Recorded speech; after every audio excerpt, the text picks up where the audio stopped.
मला काही बोलायचं नाही. का का म्हणून काय विचारता? अहो सगळेजण मला सारखे बोलतात की मी खूप बोलते. घरात, शाळेत, अगदी सगळीकडे मला गप्प बसायला सांगतात. श्रावणी प्रश्न विचारू नकोस, गप्प बैस. श्रावणी बोलू नकोस, गप्प राहा. छे, नकोसं झालंय अगदी मला.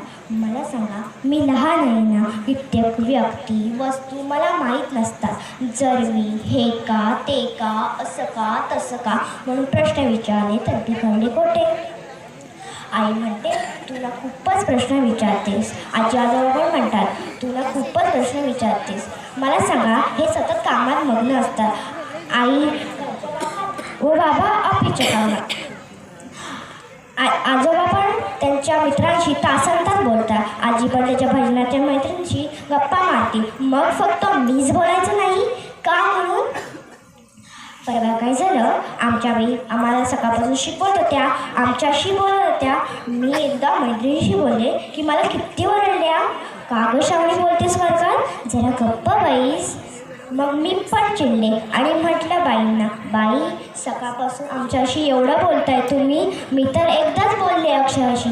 बापरे, बाईंना असला राग, त्यांनी मला अंगठे धरून उभे केले.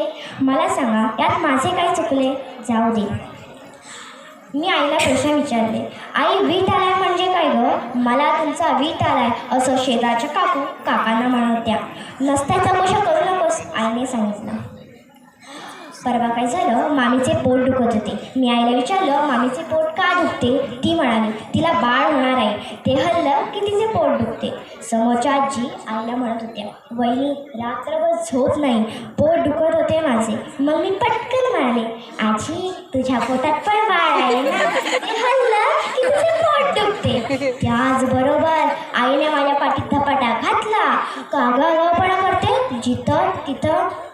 त्या दिवशी जाऊ दे, आता गप्पा बसलीच बरं. नाही तर तुम्ही सुद्धा म्हणाल, श्रावणी तू खरंच खूपच बोलतेस. धन्यवाद.